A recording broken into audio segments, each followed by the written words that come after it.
The funeral hall smelled of lilies and stale coffee. Respectful whispers floated like dust through the beam of light that crossed the chapel window. I held the leaflet with my husband's photo, cold hands trembling, when the silence was sliced by a sound both simple and violent. His phone ringing. The device was in the pocket of his dark suit, resting on his still chest. Some faces turned, others lowered their eyes, as if looking at it would be disrespectful. The ringing persisted, twice, 3 times, until a cousin, shaking, stepped forward and took out the phone. He turned the screen toward me, and the name that appeared froze the air in the room. Breaths grew shallow. The first tear that rolled down my face wasn't from longing, it was from shock. My mind took a few steps back in time, searching for any clue. In recent months, everything had been exhaustion, tests, doctors, and a cautious hope that life would soon fit back into our calendar again. Monday bills, Tuesday groceries, Sunday lunch with mom. There had been no room for mysteries, much less surprises. But the name on that screen, large, clear, said otherwise. I heard someone whisper my God behind me. Another murmured, "Now?" The ringing stopped, and for a moment, I thought the threat had passed. Then the sound started again, vibrating against the fabric of the suit, as if the heart that no longer beat was trying to warn me of something. The funeral minister, visibly shaken, swallowed his words. The clock on the wall showed the same hour as always, yet everything around us felt delayed, suspended. I took a deep breath and did what no one else dared to do. I picked up the phone with glass-like fingers. The screen lit up my face, and by reflection, his face on the leaflet. The name flashed one more time, demanding a decision. At funerals, the etiquette is clear. Silence, comfort, respect. None of that applied anymore. I tapped to answer, but hesitated before the final motion. What if it was a mistake? What if it was just life outside, indifferent to our grief? Or worse, what if it was life itself pulling me by the arm, asking for courage?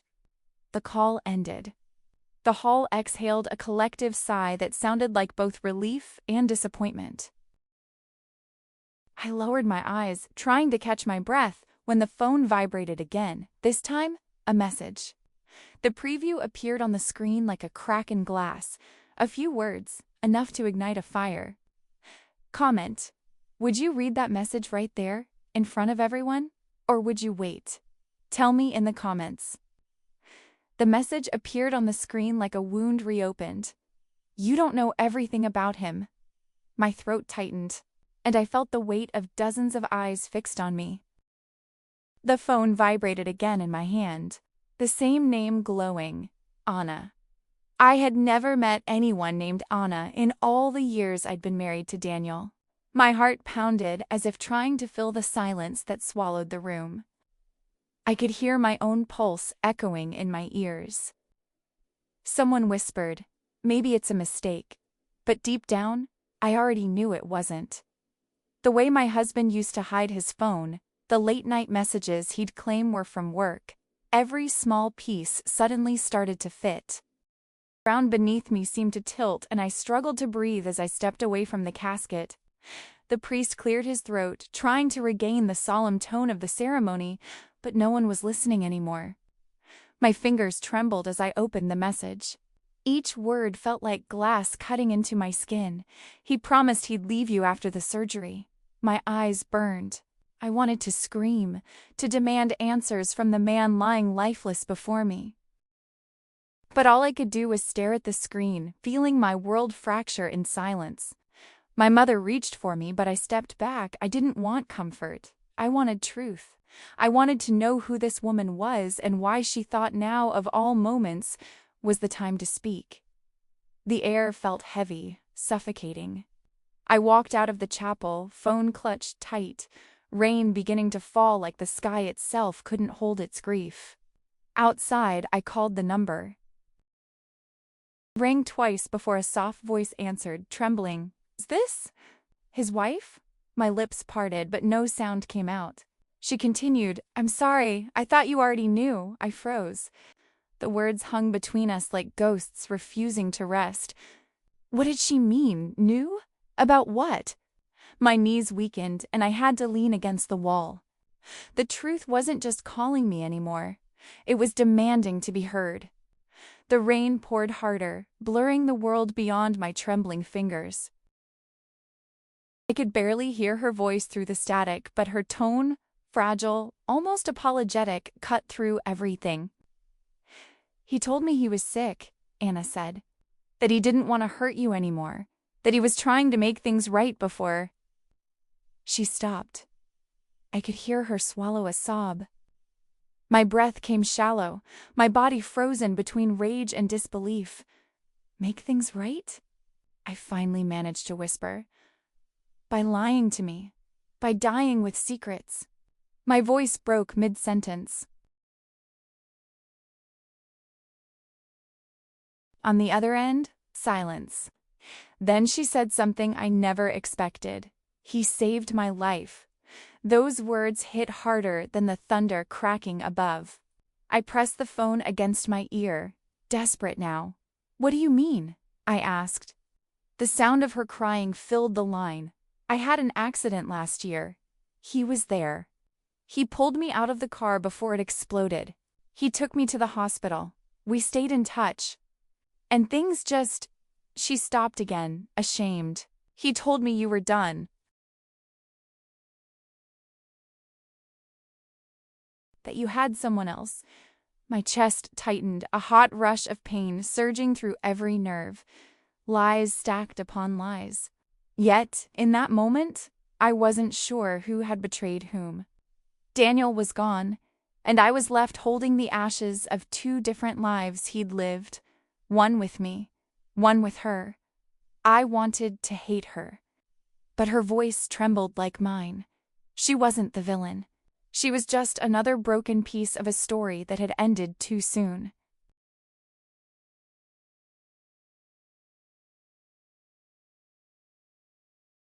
"I didn't mean to call during the funeral," Anna said softly. "I panicked when I saw the news. I thought maybe—" She didn't finish. Maybe she thought he'd answer. Maybe she still loved him enough to forget he was gone. I ended the call without another word. The rain had soaked me through, but I couldn't move. I stared at the gray sky, whispering to myself, "Who were you, Daniel?" As I walked back into the chapel, every eye turned to me. They must have thought I'd gone mad. Maybe I had.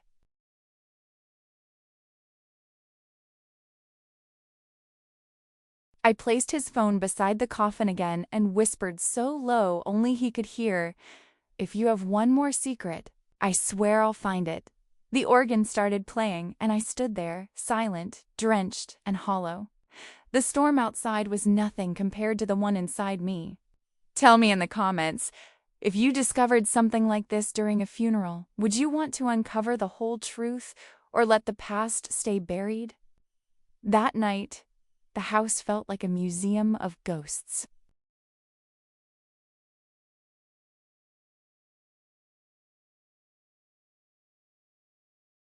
His scent lingered on the pillows, the faint trace of his cologne clinging to the air as if refusing to let go.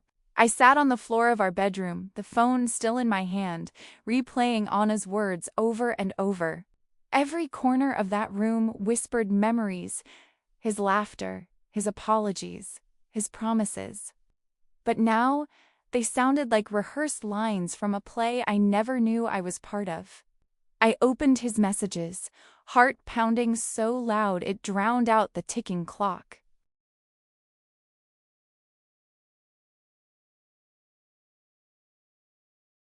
Dozens of texts, all from Anna, filled the screen. Each one carried a different shade of intimacy, concern, affection, and eventually, something deeper. My eyes blurred when I reached the last one. "I'll wait for you, even if you don't come back." I threw the phone across the room. It hit the wall with a dull thud, then fell, face down, screen flickering. The truth hurt more than the betrayal itself. He'd chosen someone else to share his final thoughts with.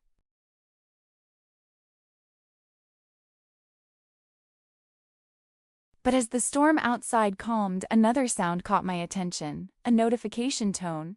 I hesitated, then picked up the phone. The screen lit up with a new message, not from Anna, from an unknown number. "You deserve to know the rest," it read. My heart seized. I felt that cold, familiar fear creep into my bones. Before I could think, another message arrived, this time with an address. No explanation, no name, just coordinates and a single word: answers.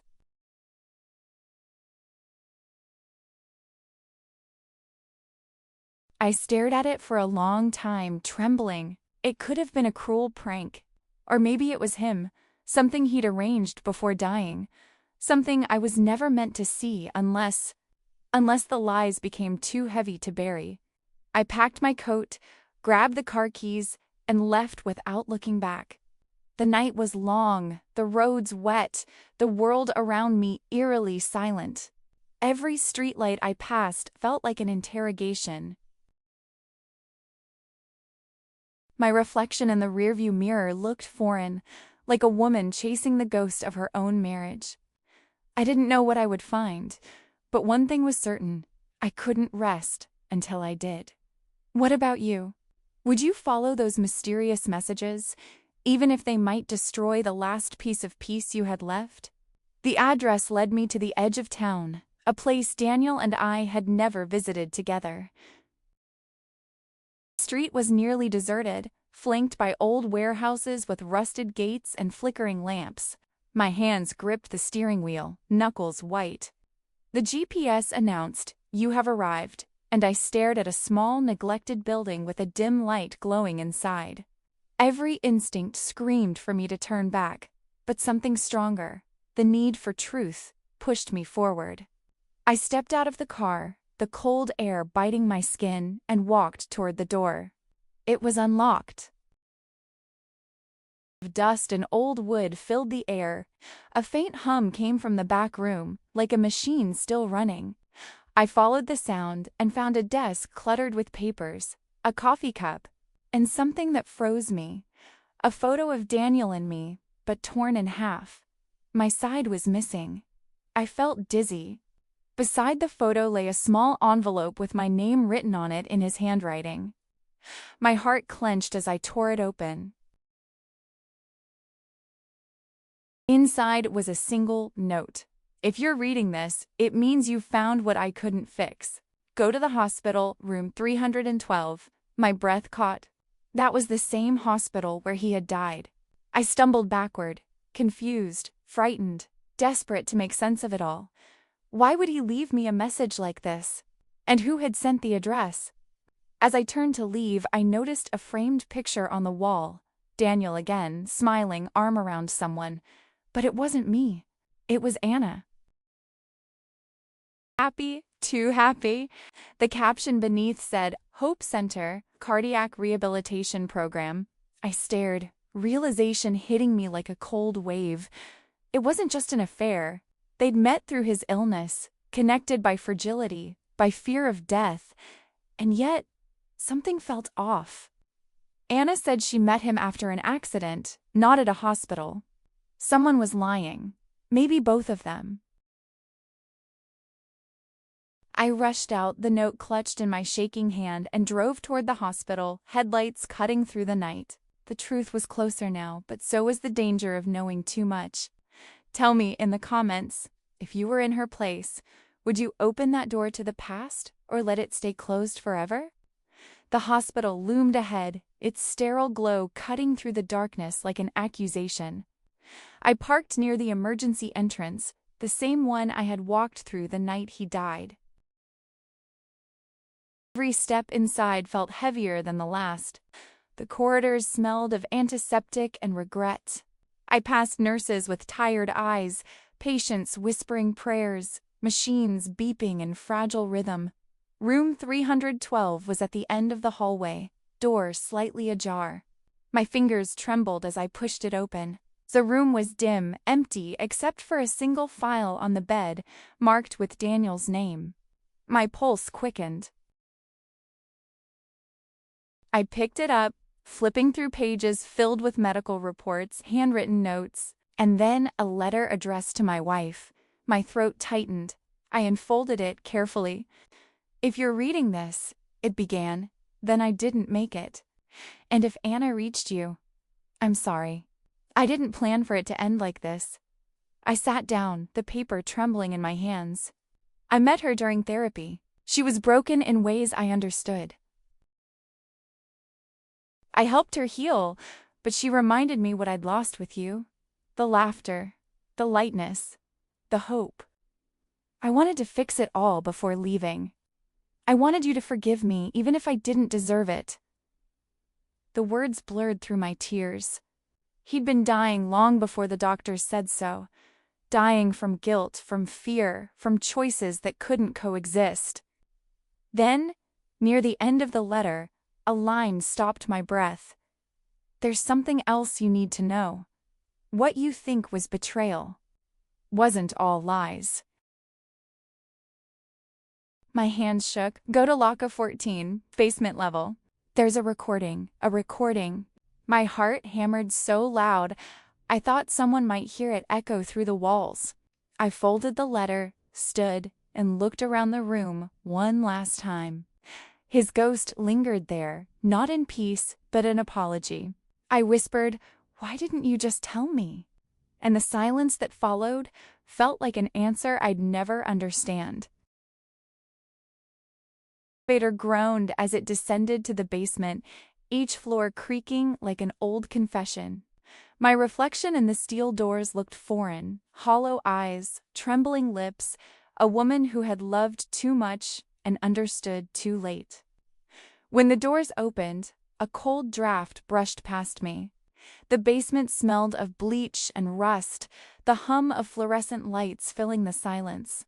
Rows of lockers lined the wall, each numbered in fading paint. I walked slowly, counting until I reached it, locker 14. My fingers hesitated on the latch. What if this was the final proof that everything I believed about him was a lie? But the other part of me, the one desperate for closure, refused to walk away again. I pulled the latch. It opened with a low metallic sigh. Inside, a small voice recorder and a sealed envelope rested neatly on a folded hospital gown. I picked up the recorder first. It felt cold, heavier than it should. I pressed play. His voice filled the space, fragile, almost whispering. "If you found this, it means you didn't give up on me." My knees buckled and I sank to the floor. "I know what you think you saw," he continued, "but Anna wasn't what she seemed. She wasn't just a patient. She was part of something bigger, something I got involved in to pay for my treatment. I thought I could control it, but I couldn't." My breath hitched. Something bigger? The sound of distant hospital noises bled into the recording, footsteps, doors closing, his labored breathing. "They promised me a cure," he said. "In exchange, I had to test a drug and keep it quiet. Anna was part of the program. When things went wrong, we both paid the price." I paused the tape, my mind spinning. This wasn't about infidelity anymore. It was about survival, about desperation. The letter inside the locker confirmed it. Reports from a medical trial, signatures, warnings, even payments made to his account. My husband hadn't been a liar. He'd been a man drowning, grasping at anything that looked like hope. I felt the weight of guilt press down on my chest. I had hated him for leaving me in lies, but maybe he had done it to spare me. Tears blurred my vision as I replayed his final words. "If love means protecting someone from the truth, then I loved you until my last breath."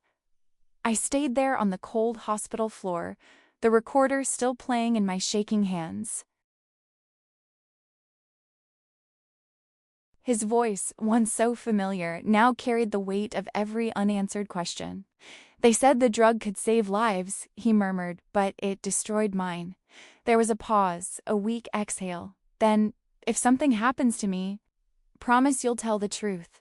Not for me, but for everyone who trusted them. My stomach twisted. This wasn't just a love story gone wrong.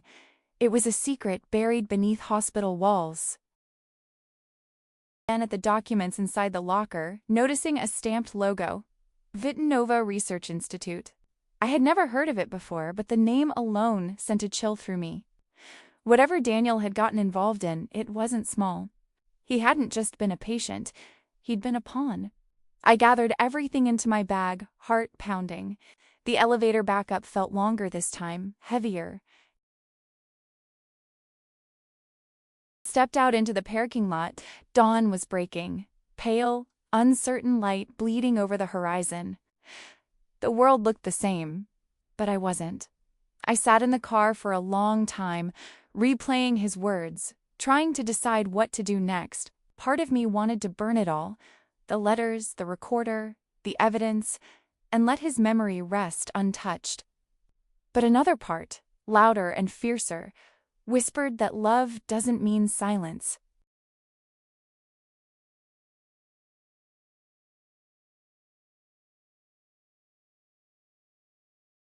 That the truth, no matter how painful, was the only way to set both of us free. As I started the engine, a car parked a few meters away flashed its headlights twice. My blood ran cold. A figure stepped out. A woman. Even before she spoke, I knew who it was. Anna. She approached slowly, her face pale, eyes swollen from tears. "You found it," she said softly, stopping just short of my door. "Then you know what they did to him. To us." Her voice cracked. "They're still watching, you know." "That's why I called you." I stared at her, words stuck in my throat. "What do you mean, watching?" She looked around nervously, then whispered, "Because Daniel wasn't the only one who didn't make it out." Anna's words clung to the cold morning air like fog, thick and unsettling.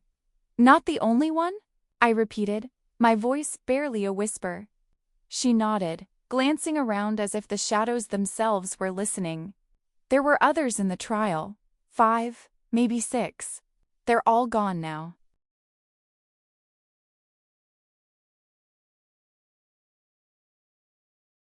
Some died during treatment, others disappeared. Her fingers trembled as she pulled something from her coat, a flash drive wrapped in medical tape. "He told me to give this to you if anything happened. He said you'd know what to do." I stared at it, my pulse thundering in my ears. The flash drive looked harmless, but in that moment, it felt heavier than the truth itself. I took it, my hand brushing hers, and I felt her coldness, not just from the air, but from fear that had lived too long inside her. "Why me?" I asked, desperate, angry, confused. "Why not go to the police?" Anna shook her head, eyes wide. "Because they're part of it.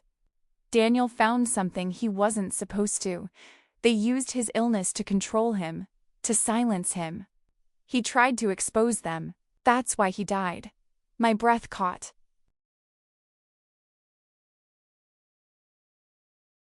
"Are you saying they?"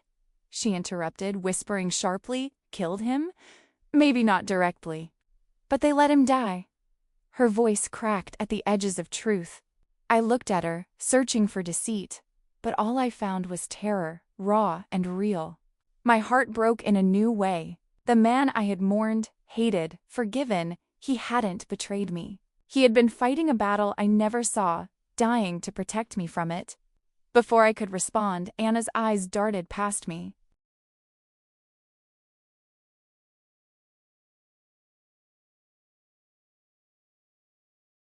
A black car turned the corner, slowing down as it approached. Her face went pale. "They found us," she whispered. Panic surged through me. "Who?" I asked, but she was already backing away. "Go! Don't go home. Don't trust anyone. Just find the truth." Then she ran.